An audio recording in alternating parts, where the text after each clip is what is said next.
Bom, pessoal, beleza? Vamos dar aqui continuidade à nossa aula sobre teoria da pena, né? Nossa terceira aula. E vamos falar hoje sobre espécies de penas, lembrando a vocês que nós temos no Brasil penas permitidas e penas proibidas, né, vedadas pela Constituição Federal.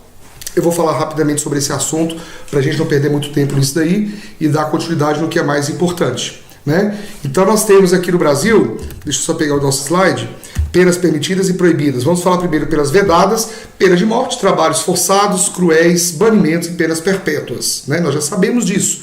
Isso está lá na Constituição Federal. E nós temos também as penas permitidas, as espécies de penas, né?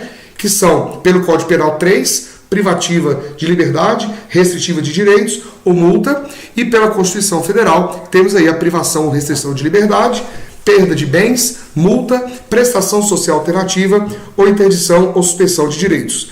Ponto importante que eu queria dizer para vocês, desculpem, em relação à pena de morte, por exemplo, que a Constituição veda a pena de morte em caso de guerra declarada. Atentem para o seguinte, doutores, a guerra tem que ser declarada, tá? Não pode ser ameaça de guerra.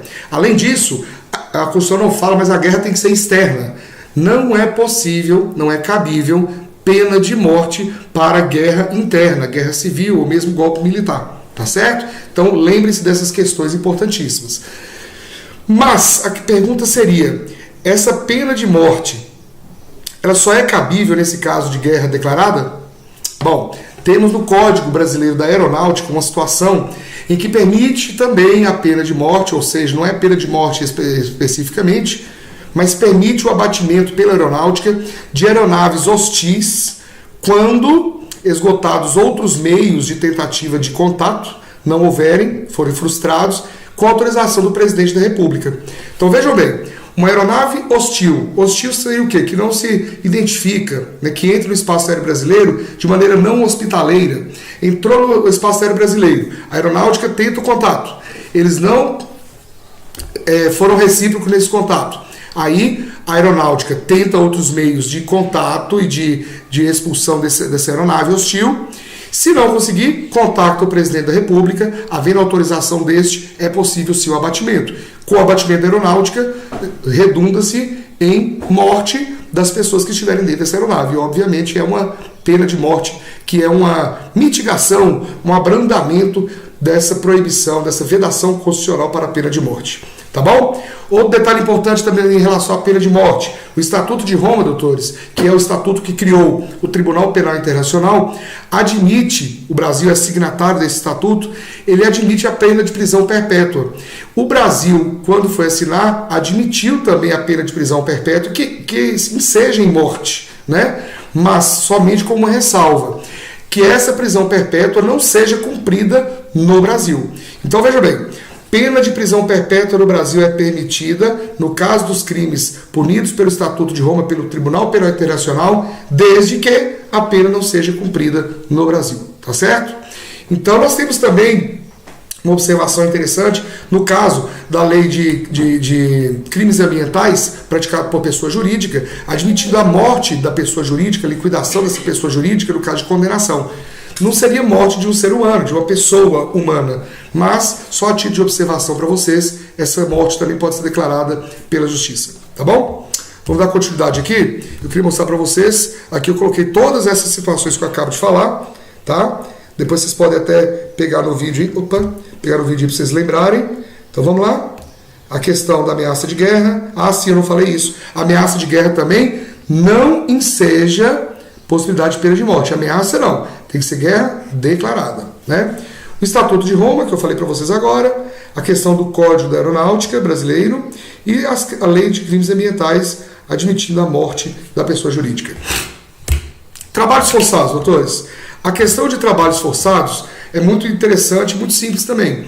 A Constituição não permite a pena de trabalhos forçados. O que seria trabalho forçado? Seria aquele trabalho por um tempo excessivo e sem uma contrapartida, sem um bônus, somente os ônus, né? O trabalho do preso ele é permitido, a lei permite lá no artigo 39, 40 e 41, não só permite, não é só poder, não é só direito do preso, mas é sim um dever também, E ele terá uma garantia de contrapartida, que seria as detrações de pena, né? Então não é um trabalho forçado o trabalho do preso, tá bom? Vamos dar continuidade. Pena de banimento. Gostaria de chamar a atenção de vocês. Expulsão de brasileiro. Não é permitido no Brasil. Professor, Rodrigo, brasileiro naturalizado. Não é permitida a expulsão. Agora, a extradição de brasileiro nato nunca é possível. Do brasileiro naturalizado é possível em duas situações. Primeira situação, quando ele pratica um crime comum antes da naturalização. Seria justo, né? Ou quando ele pratica o crime, quando está claro que ele está envolvido em tráfico ilícito de entorpecentes a qualquer tempo. Na primeira hipótese, antes dele ser naturalizado, ele era estrangeiro, praticou um crime lá no país dele ou em outro local, é justo que o Brasil o extradite para garantir a segurança nacional e também para garantir a aliança entre países, entre estados soberanos, porque o país em que ele praticou o crime teria o direito de julgá-lo e condená-lo, se fosse o caso. Mas banir é expulsar. Expulsar brasileiro nato, nem naturalizado, não é possível no Brasil. Tá bom? Continuando, vamos pegar firme aqui para a gente não perder o pique. Penas cruéis seria uma redundância de penas cruéis, porque o próprio banimento e a prisão perpétua já seriam penas cruéis. Mas não, o que a Constituição quis dizer com penas cruéis seriam outras que não estas já mencionadas na Constituição, ok? Penas permitidas. Vamos lá, pena privativa de liberdade, é que nós vamos falar primeiro, né? A pena privativa de liberdade haja a sua importância no nosso estudo, né? Mais complexa, um pouquinho complexa, vamos dizer assim, mas vamos tentar ser bem claros aqui em relação à pena privativa de liberdade. Repercute lá no direito de liberdade das pessoas e vamos falar hoje sobre as suas modalidades. Temos a reclusão, detenção e prisão simples, reclusão com regime inicial fechado, mas também admite o semiaberto e o aberto. A detenção não admite o fechado, somente o semiaberto e o aberto. E a prisão simples também. Vejam bem, vejam bem. O regime fechado, doutores, está no artigo 33, parágrafo 1º, a linha A, o semiaberto na B e o aberto na C. Peculiaridades. O regime fechado exige que seja cumprimento da pena em estabelecimento de segurança máxima ou média, ok? Isso aqui que vai diferenciar são as leis, os regimentos internos dos presídios ou mesmo da própria Secretaria de Segurança Pública e a própria lei de execuções penais. O que é estabelecimento de segurança máxima ou média? Qual vai ter detector de metal, visita íntima, os horários são mais restritos ou não? Essas diferenciações aí que vai ser para a gente conseguir diferenciar o máximo do médio, tá bom? No regime semiaberto, colônia agrícola, industrial ou similar. E no regime aberto, casa de albergado ou estabelecimento adequado. Até aí não tem problema nenhum. Vamos ver, vamos dar continuidade. Agora aqui, no cabimento desses regimes que vai complicar um pouquinho. Vejam bem por quê. Modalidade de pena, reclusão. Regime fechado, inicial, para pena superior, não igual a 8 anos. Vejam bem, pena maior do que 4, não igual a 4, até 8, inclusive 8, regime semiaberto. Pena igual ou inferior a 4 anos, regime aberto. Doutores, prestem atenção no seguinte ponto, que eu vou frisar para vocês. Reincidente no regime semiaberto migra para o fechado. Reincidente no regime aberto migra para o semiaberto. Isso nos crimes punidos com reclusão. Atentem para esse detalhe. Vejam bem de novo. Reincidente, pena maior que 4 até 8 vai para o regime fechado. Pena igual ou inferior a 4, reincidente, vai para o semiaberto. Ok, doutores? E no caso da detenção? Crimes mais brandos, né? A detenção são crimes mais brandos, crimes menos gravosos, menos hediondos, menos bárbaros, né? Na detenção, doutores, não existe regime fechado, inicial. Inicial. Vejam bem, inicial. No direito a gente sabe que tudo, é relativo, né? Então, fechado, reclusão, fechado, semiaberto e aberto. Detenção, semiaberto e aberto. O regime inicial na detenção nunca vai ser fechado. Tá certo? Vamos ver aqui. Pena maior que 4 anos. Regime inicial semiaberto. Certo? Pena maior que 4 anos. Regime inicial semiaberto. Observação. Reincidente também será semiaberto. Por quê? Porque não admite o fechado na detenção, via de regra. Tá? Pena maior que 8 anos no regime, na modalidade de detenção. Maior que 8 anos. Vai ser semiaberto. Rodrigo, mas maior que 8 não é fechado? É, mas na reclusão. Não aqui na detenção. E é isso que cai em prova. Normalmente vai ser muito difícil existir um crime com pena maior de 8 anos punido com detenção. Né? Mas vamos supor que existisse. Tá? Eu não sei nem exemplificar para vocês aqui agora, mas vamos supor que existisse. Não cabe regime inicial fechado, porque na detenção não tem. E se o crime for com pena igual, menor que 4 anos ou igual, aí vai ser aberto. Se ele for reincidente mesmo na detenção, ele vai para o semiaberto. É o que está aqui, ó. Igual ou inferior a 4, regime inicialmente aberto, exceção reincidente vai para o semiaberto. Certo? Agora vejam bem. Vejam bem. Aqui que mora a pegadinha de prova. É aqui que mora no concurso que vai fazer você errar. Você não for atento para isso. Aliás, você não vai errar. Nós vamos tentar deixar vocês craques nisso daí. Via de exceção,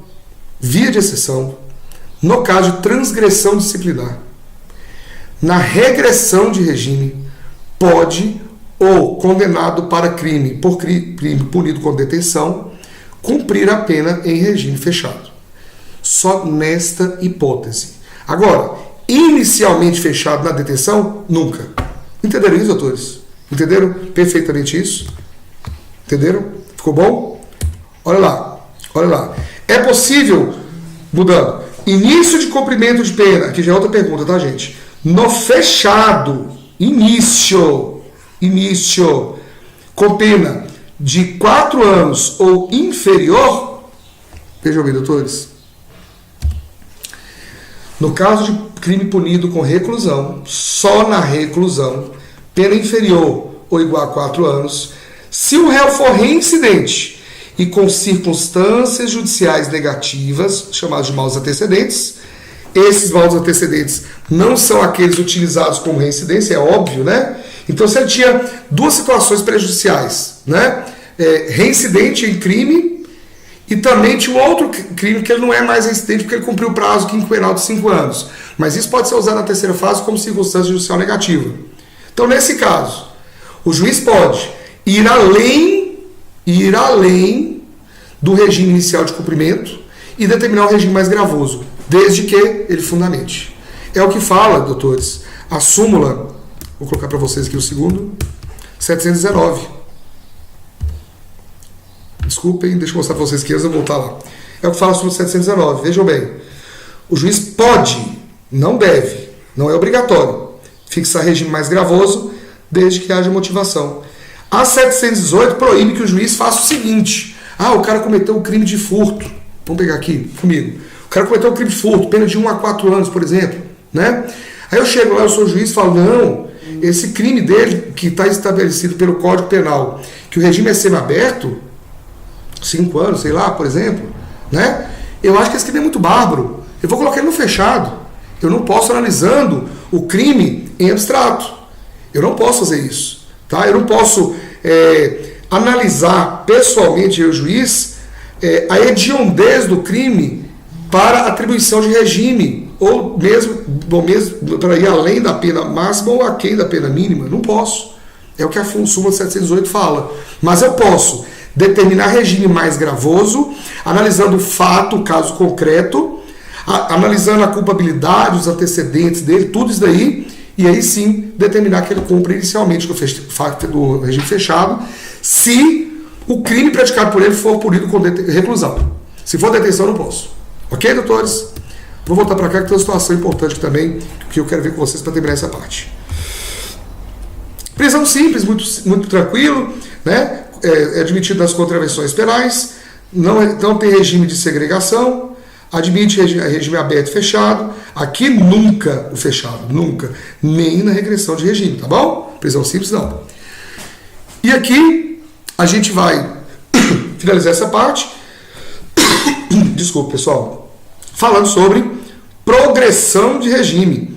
Como que o cara vai melhorar aí, ó? Progredir é melhorar. Para progredir, vamos passar para essa parte primeiro aqui, ó. Crime comum, cumpriu 1/6 da pena. Veja bem, 1/6 da pena faz jus ao benefício da progressão de regime. Estava no fechado, vai para o semiaberto. Estava no semiaberto, vai para o aberto. 1/6 da pena. Beleza. Se o mais um requisito objetivo, desculpem, o bom comportamento.